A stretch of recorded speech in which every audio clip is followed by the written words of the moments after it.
Yo, welcome to another episode of the BJJ Goons podcast. I'm one half of the greatest tag team in the history of martial arts podcasting, Tim Mushmaster Spriggs. What's up, everybody? It's No New Nico. Welcome to another episode of the BJJ Goons podcast. Unfortunately, we've had some tragic events this weekend, and it sucks because I was coming off a really nice weekend, so it was shitty news to wake up to. Well, if you haven't heard already, the martial arts world lost a legend last night, early this morning. Leandro Lo was murdered in Sao Paulo, Brazil.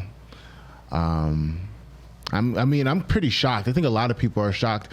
I woke up a couple hours ago and I got a message from somebody asking me if I heard the bad news. Now, I thought it was something personal with this friend of mine, but it ended up being that Leandro Lo was killed last night. From all my connects in Brazil and what I've read in different publications, last night, Leandro Lo was at the club and he was with some friends. He was sitting at a table. They had bottle service, I'm assuming, because they had a bottle at the table.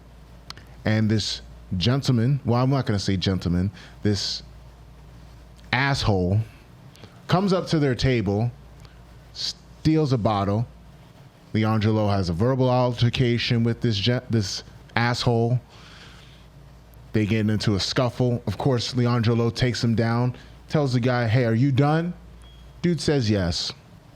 So, dude leaves the club, goes to his car, comes back with a gun, walks up behind Leandro Lo, shoots him twice in the head, and from what I'm told, kicks Leandro Lo while he's down. Yeah, that was what was in the articles, which is crazy because you got to think, like, he was shot in the head.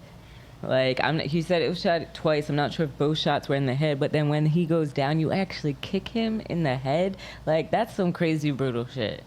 It's like, it is extremely disrespectful. It's so much hate in your heart that you already basically killed the guy and you kick him while he's down. Very disgraceful, dishonorable. Over a bottle. And you were in the wrong.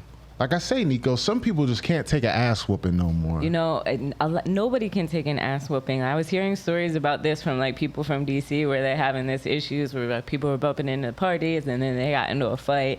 And of course the guy went and got a gun. It's like, I was sitting there listening to the story, trying to like fathom how he's like constantly in these kind of situations, like life or death situations, if you will.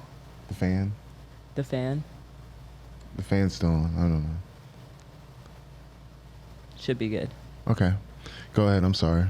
My bad. All right. Yeah. So just like how constantly they're in these like situations with like so many times somebody always goes away and then comes back strapped. Like, it's so unfortunate. It's so wild to see this happen to Lo, who just won his 8th world title in June. That's wild. It is wild because he had one of the best comebacks of the year. He comes back. We had 2 years of COVID, limited crowds. He comes back and wins his 8th. This is a decade of him competing at a high level. And typically in jiu-jitsu, when you have your run, it's over. Historically speaking, you got guys like a Michael Lange, Celso Vinicius, in that lightweight division, or any guy. You have your run, you do it, you leave, you're done. But he came back and he won. And he's got 8 at different weight classes. And he fought his way back. And he was about to go and compete here, right? Like at a Grand Prix. Yeah, he had a Grand Prix scheduled on September 13th or something like that. It was in September in Austin. So it's wild. I was listening to interviews of him that he did on Flow Grappling, and they're actually on their YouTube channel if you don't subscribe to Flow Grappling, and they're interviewing him talking about when he moved to the U.S. to train with Murillo, how he wanted to get that feel back of training with a coach, someone that's known him since he was a blue belt, and like to really just get his mind straight and like have people there to hold him accountable. And then he comes back, he wins a world title, amazing things are happening for him. He's scheduled to fight again in the U.S., like he's doing great, and this crazy shit happens. You know, he did lose focus. I think everybody in the community knows that Leandro had a reputation for being a party animal. I've seen it. I don't know if you've seen it. But yeah. I mean, you've seen it firsthand. And I used to joke, but I believe it's true. Man would win world titles hungover. Wow, he did? It looked like it. Oh. Leandro Lo was the drunken master. You ever see that Jackie Chan movie? He was the jiu-jitsu version of the drunken master. There was... pound for pound, I think he was one of the most exciting grapplers ever. He had the most unique style. He could do everything. He could beat anybody. Any given day, he could beat you. Don't matter how big, how technical, how strong. He had all the skills. And despite him being a party guy, he's just a rock star. And there's very few people in any facet in life, in any art form, whether it's martial arts, music, acting. This guy was a rock star. People would just stop what they were doing in the arena, even if their friend was competing. And they would go to watch Leandro Lo because no matter what happened, you knew two things. One, he was going to give it his all. He'd fight to the death, and he'd be exciting. He is a savage fighter, and he's such a big dude. He was so explosive and fun to watch. And just love, like, the outpouring of respect and love this guy has. And it's a shame, too, that we don't, nowadays, I think it's an American thing in the sport, we don't give flowers to guys when they're alive or when they're around, or we don't give respect. We tend to like, you know, the TMZ-ification of martial arts, where if you're an asshole, if you're troll, you get all this attention, and we prop up guys just because they have internet clout or they have engagement. We don't show respect to the pioneers. We don't show respect to the guys that the other martial arts, the other black belts, the other world-class guys have respect for. Like, if you're a student of the game, all these guys saying they're the GOAT because they win a couple titles, or all these guys that have been here for a cup of coffee or only specialize in one part of the sport, you got to pay homage to guys that went into the toughest competitions across the world for years and won. And Leandro Lo was that guy, and he did it so gracefully. And he left a legacy of phenomenal matches, and his style, like, you could learn it. Like, whole generations of people came up watching Leandro Lo. Like, I came up watching Leandro Lo, and we're about the same age, but, you know, I started younger. I watched him when I was a blue, purple belt. And I'm not saying I idolized the guy, but I respected him, and I looked at him as a standard bearer. And for us to lose someone like that, so young, so active in the community, I can't think of something like this in sports since Kobe. But Kobe died after he retired. Like, Leandro Lo is a reigning champion. This is like if Kobe died while he was still hooping. This is like crazy. Tupac. But like, Leandro retired and then he came back out of retirement, kind of thing. Yeah. So it's amazing because when I first moved to Brazil and I didn't know who anyone in jiu-jitsu was, like, everybody idolized him. Like, seeing like Moicano and his best friend Muleza and other like little kids from the Social Project, like, they loved him, and like they would see him at competitions because living in Brazil, you'd run into him all the time. And it's crazy to think like Moicano's a black belt now, and Lo has a lot of time in the sport, and he's still winning world titles. And that it's crazy because it's been 10 years. In 2022, we won his first world title in 2012. That's heavy, Nico.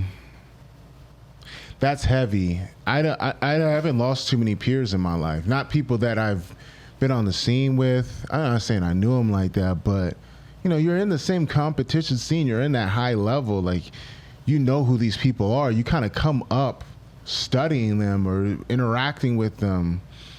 And for them to be gone, like, this is a huge loss for the sport. But you talked a little bit, and like, it's so ironic because we've been talking about gun violence. We've been talking about the adopt a cop shit. And I got a message this morning talking about how ironic that was, like the timing of it. Isn't that crazy? This is like duty. the third or fourth time that this podcast has been like right ahead of the curve when it comes to shit. And this actually just recently happened in D.C. too, where an off-duty cop in the wharf, he shot somebody. This person was apparently branding a gun, but they were running away, so he shot them in the back of the head. And then they handcuffed him before giving him like first aid or trying to save his life. It was wild. So it's just crazy to see this sequence of violence. Sorry, can't get my words out. Oh, no, it's fine. It's just, holy moly. We talked about the situation. Like, people come back with guns now. Like, you can't even fight. And I think about the situation, so we can get into how it relates to the whole adopt a cop thing and gun violence and all that. So, from what I understand from the situation, what I take for it, but number one, guys, gals, martial artists, we have to understand that not everybody's going to take a beat down. That if we're going to get into these altercations, we have to know that not everybody's going to fight fair. If there's been a lot of stories like this in the past where a trained fighter has beaten somebody up and they come back with a knife or a gun and they kill them. Just for all the young people listening, if you're at a party or a club and you get in a fight, there's two options. Either you leave right away or you beat the hell out of the person so they're incapacitated. Or third option, you just quell the situation and leave without putting hands on this person. That's my take. That's how I grew up learning about dealing with these kind of conflicts. But also, man, a cop doing that, I mean, I know it's Brazil, but, you know, the same shit is everywhere. It's pervasive. That's wild. And the kind of person that will shoot you and then kick you in the head while you're down. That is wild. That is really wild. And before we started recording, we were talking about gun control. In Brazil, like, only cops can have weapons. Like, there's no civilian permits unless you register as, like, a hunter or a collector, which is a really hard classification to get.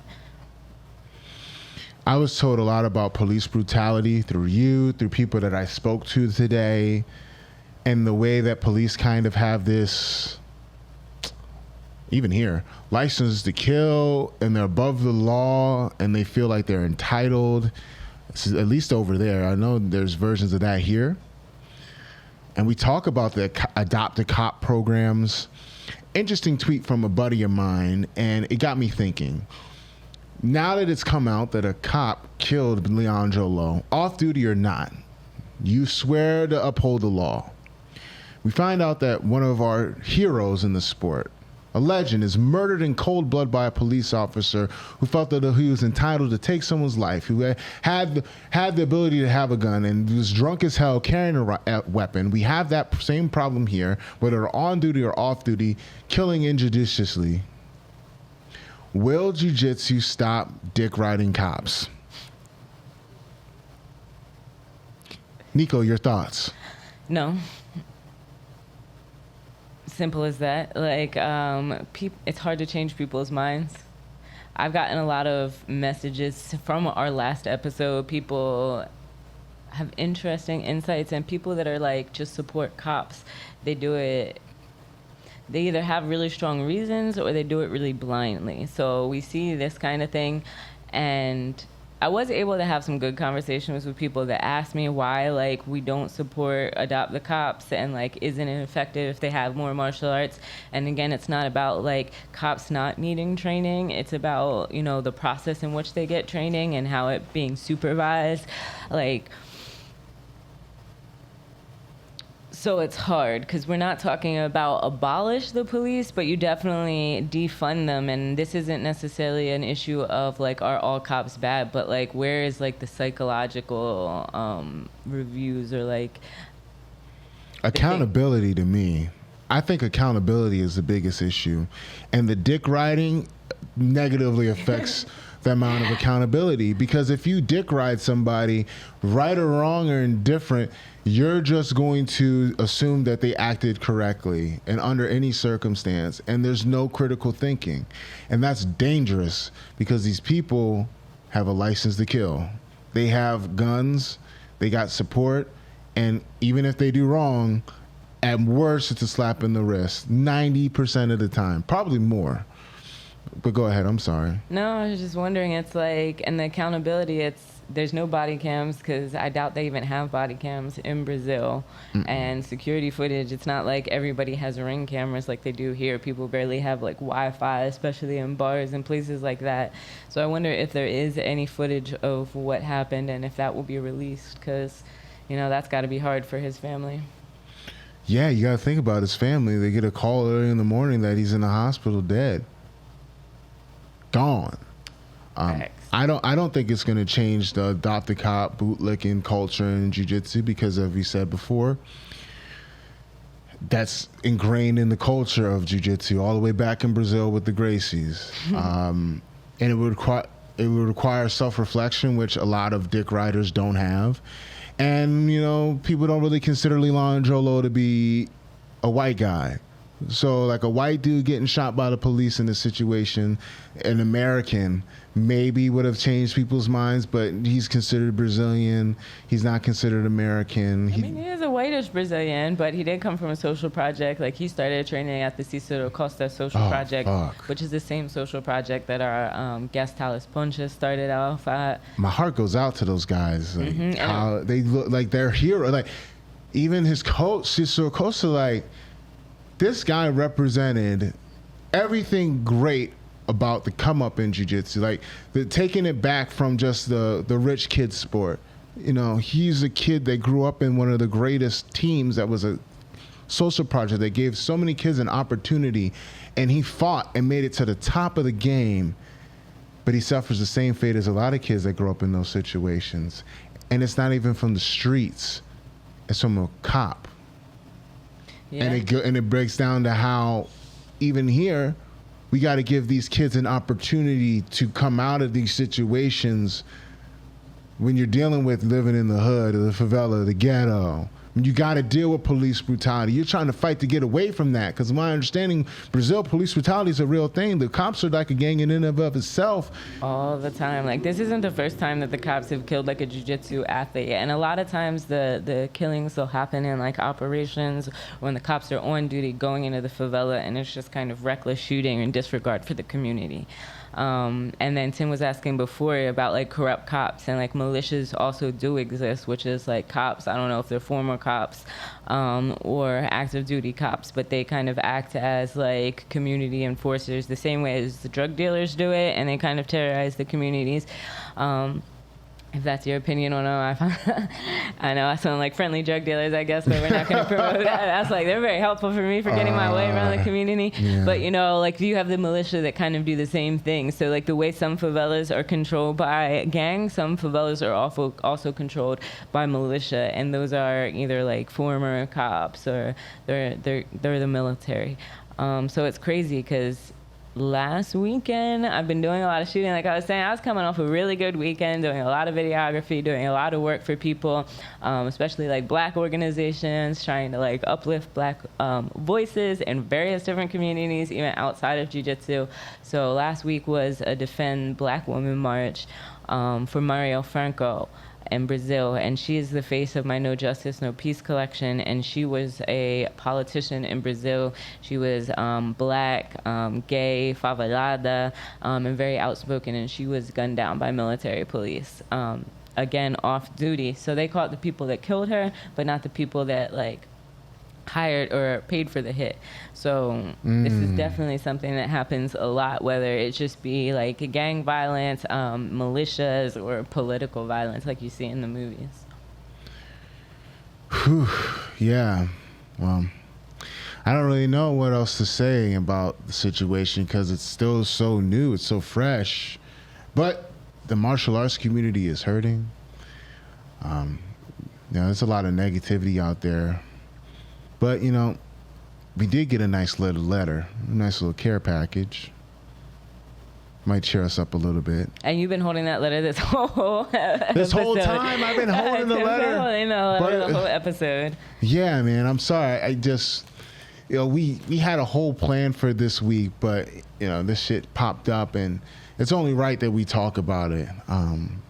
Because we're for the people here at BJJ Goons, and some very nice people sent us a nice little letter. Nico, do you want me to read it? I don't know if we should read the whole letter. Well, let's just say we got a very nice letter from our friends at Lucky's Muay Thai. Send us peace and blessings. A nice little message. I don't know. I don't know if they want us to read the letter. No, the letter's to us. It's a personal letter. Y'all don't get everything from us. Plus, yeah, we're not. So, and we already gave his name. So, okay. But shout out for the shirts. Shout out, because I got 2 of them. Tim always gets extra stuff. He doesn't even know, because I was already wearing the red shirt. And he said, check out his podcast, the Black Clover Martial Arts Podcast. So again, if you're looking for more things to listen to while you're traveling, or just to support more Black martial artists or martial artists of color, give that podcast a look at. I'm sorry, I can't speak today, y'all, or I guess I can't speak any day, but I'm gonna say give the podcast a look. I was gonna give it a link in the bio. Yes. And then he also has a question. So again, I guess it's not going off the same topic, but it's about representation. And the question is, what do you think about Black representation in BJJ, MMA, and Muay Thai? Do you want to go first, or should I? No, I asked you the question first, so you get to go first. Tim's always throwing me these questions impromptu. Tim is a theater kid, and I am not. So, boom, your turn. What do you think? Representation, boom. I think Black representation could be a lot better. I wish that more Black people started doing martial arts, because it's so beneficial for you as a person, physically, mentally, emotionally, spiritually. It can be so positive. I also think that with more of us in the sport, in the martial arts, we wouldn't have to deal with so much racist bullshit. We'd have more of a coalition. We'd have a bigger voice. And it's a numbers game, for better or for worse. But I think because of our shared culture as Black people, we could handle the fact that we're outnumbered a lot better. Because we have a shared culture, little things like the head nod and understanding that it is us versus them. I think a lot of the people that get away with the bullshit wouldn't be able to get away with it a lot. But another part about it is the people that are already in martial arts, we got to do better. If we find out that someone that instructs us or that we are affiliated with is a fuckboy or racist or anything else, we can't, and we don't have the luxury of just putting our head in the sand and saying it's okay, it's no big deal. It's just martial arts. Because us as Black people, it's deeper than that. Negative attitudes, bootlicking, loving cops and shit like that. It doesn't suit us inside the gym, let alone outside of the gym in the real world. Because we have to deal with those issues both inside and outside the gym. And I think with more Black martial artists, we could be able to have more Black spaces, more Black-owned gyms that support our culture and our safe space for us. Until we get a significant enough amount of Black people in the martial arts, we're going to continue to have the same issues, and safe havens are going to be few and far between.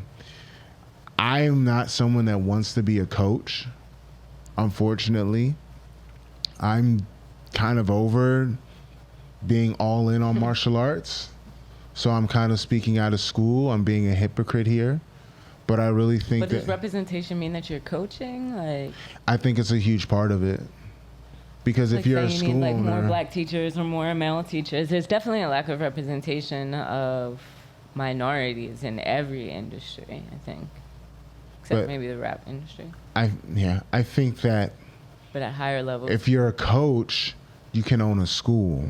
When you have a school, that means you have multiple students. You have numbers of people that you have under your tutelage. You can spread your mindset, your knowledge to other people and build a culture. You could build whole affiliations like Deion Thompson, my boy in Ohio Braza.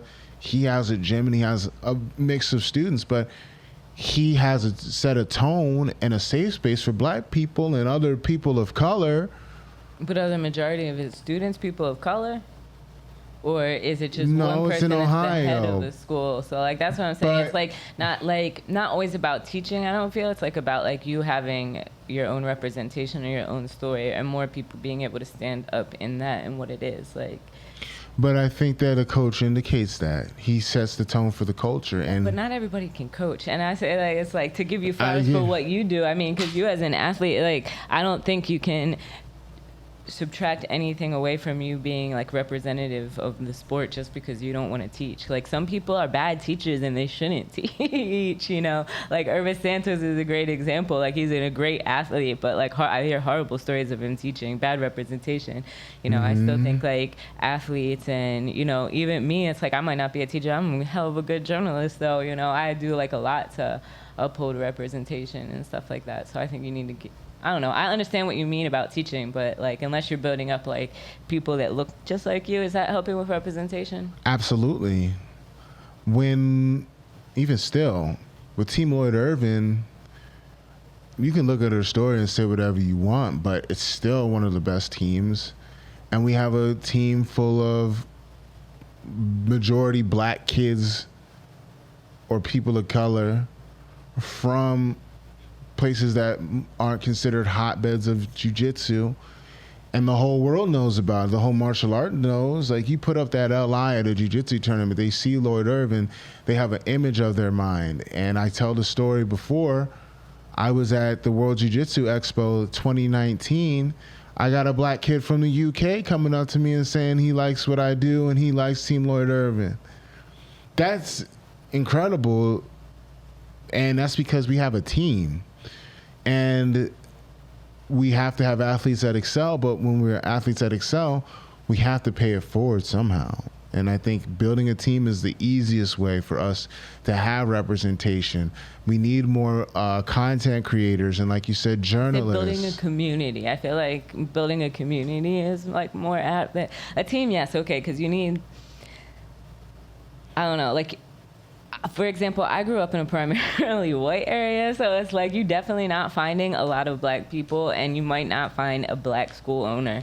I can't think of any, like a Tenzo Gracie, PA, but, you know, Team Lloyd Irvin, I was watching, somebody from Angola was watching Rico, and I was like, where did you find that footage? He's like, it's on Flow Grappling, and it's like the only one time that Flow Grappling came to TLI, and that's the only training footage they have from the gym, and like, that's a serious lack of representation. It's hard to find that kind of content, but like people like all the way in Africa, like black athletes in Africa look to TLI, but there is a serious lack of representation, and I think a lot of that comes from, it's like, you know, you're kind of expecting the white man to tell your story, you're expecting the colonizer to tell your story, you know? And they do not like you. Whether it's like being black or any other ethnicity. I remember when we had Christina Barla on, and her just talking about, you know, the struggle it was for her being an Asian woman participating in a combat sport and the pushback that she got from her family. And like hearing her say that, that's something that I never would have thought about, you know, like the cultural aspects of, you know, from the Asian culture of them just not wanting to be in like, no, you need to go do dance, and actually having that pressure, because I've always had my family support me wholeheartedly, you know, and but where does she get to talk about that story, and like how many different platforms? Like she's not on Flow talking about her life, and there's not a lot of jiu-jitsu platforms in general out there like documenting the life and the lifestyle of athletes. You are correct, Nico. You are correct. I think more media outlets are great. to combat that, because the media outlets, man, this sport's racist as fuck. So yeah, we just need to build a community. I think that's the simplest way. We got to talk to each other and give each other flowers, man. Give your homies flowers while they're still here, because you never know when they gonna go. Nico, anything you want to add this week? Let me check my notes and make sure. Yeah, actually, before we close, we just gotta give another crazy tip to Brittany Griner. You know. Oh, word! You want to talk about Brittany Griner? Just really quick. This is crazy, because if you don't know, please educate yourself on the issue. It's wild. I've seen a lot of posts. Well, let me explain what happened. So Brittany Griner received 9 years of a prison sentence for having 2 vape carts when she traveled to Russia. She just got her sentencing. They're saying she was convicted Thursday and sentenced to 9 years in prison in a forced labor camp and fined 1 million rubles, which is about $16,000. She had a vape cart. She was arrested on February 17th for the vape cart containing cannabis oil in her luggage. So this sentencing is supposed to be like the next step in her being traded back home.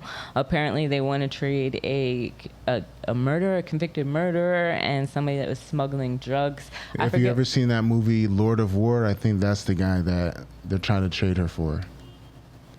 Nicolas Cage movie. That was a great movie. Very good. Classic. Check it out. Lord of War. And, you know, great. If you're trying to learn Portuguese, that kind of slides into the title of that movie. Is a great example of how to make things possessive and adjectives and all of that. But anyway, it's just crazy to see this, because I've been following this story and different people talking about the lack of support for Brittany and trying to bring her home. Her teammates did a press conference where there's like a clip going on of them talking about how hard it is for them, not only to deal with her loss, but to deal with the media that's asking her all of these questions. So again, when we talk about like lack of representation, not just in jiu-jitsu, Muay Thai, and MMA, but, you know, you definitely saw a lack of representation of this issue in mainstream media. Like, we have an athlete that's being held in Russia while we're in the middle. I guess we're not in a war with them, but, you know, it's a scary time. And, like, you know, this person has definitely gotten a lack of consideration and a lack of our love. Like, I remember seeing Sarge. She's one person, again, TLI, raised right, that immediately put up a post about the lack of representation for the case of like an athlete, an American athlete, and how nobody is saying anything and how it's just a scary thing. So that is wild. What's a white athlete, like a woman? Like Maria Sharapova or something? I don't know. Let a blonde hair, blue eyed white girl that plays some sport get locked up. She would have been out of there. You know, exactly. There was a meme today about not even a white athlete, but a white tourist. I'm not sure if she was American. That girl? Well, time out. I don't know. Again, this is all stuff we see on Instagram. Yeah. And please, we are not the news. No, Instagram is not the news too. This is just a warning to y'all. If y'all get stuff on Instagram, you need to follow that up, and you need to find the sources to where that Instagram post came from. Like, I saw a lot of hate, but what I was watching was interviews on CNN about a Marine that was returned back, I think in February. He was traded back after being in Russia in prison for 3 years. Which is wild. So he was at a labor camp, because she got sentenced to a labor camp, y'all. This is not prison. She got sentenced to a Russian labor prison. Cold as shit, and he was talking about the conditions there, like the food there, the forced labor, and how they just kind of manipulate people. So this is definitely a political move. They definitely did this on purpose, just to try to like hustle back some people, and we'll see how that turns out. Yeah. She picked a really unfortunate time to get caught up in some bullshit. It's a shame, because she had to travel to get that bag playing ball in Russia, because the United States, we don't take WNBA very seriously. So that's unfortunate. My thoughts is like, man, people are really caught up about drugs over some fucking weed. It's so petty. Like, we really just are tripping off of people want to get high. Like, this country's fucked up when it comes to drugs too, because we try to outlaw very fundamental human activities. Like, they're probably going to try to roll back gay rights. People like to fuck, okay? It doesn't matter who people fuck. Also, people are going to get high. They can't roll them back. Yeah, they going to try. Like Roe v. Wade, watch, they're going to have us trying to pick cotton and tobacco sooner if you're not careful. Anyway, people get high. Do you see how fucked up the world is? You think I'm trying to raw dog life? But not in Russia. You can't do it in Russia. You can't do it in Japan. But it's wild because you think of all the times like something so small, like a little vape can could accidentally be in your shit though, like non-intentional. A lot of people get caught up on some stuff they didn't even remember that they had in a pocket. I always check my bag. That's like one of my fears. When I did after I started losing all my knives to TSA. Yeah. Now imagine if you try to go to a different country that we're in like a intercontinental beef with, and they catch a knife on you. You're done. Game over, folks. So, you know. Again, going back to, gotta protect your neck, watch yourself. Man, stay chiseled, stay sharp. Yeah, man, but hate to end on a sour note, but I guess we're gonna have to. Free Brittany Griner. Rest in peace, Leandro Lo. Stop bootlicking and dick riding cops. Nico, where can we find you? You can find me on Instagram at @NoNewNico. That's @no_new_Nico. You can check out Favela Jiu-Jitsu for official BJJ Goons merch. And I have, new updated links in my bio. So anything that I've been doing or anything that I've been up to, you can find the link in my bio. I have a new website launching soon. So make sure you're following me on Instagram so you can get some more information about that. You can find me at Tim Spriggs BJJ on Instagram and Facebook. You can also see me on Twitter at MushmasterWins. You can get a private lesson, a game plan, or a match critique from my website at timspriggsbjj.com. This has been another episode of the BJJ Goons podcast. Until next time, peace. Yo.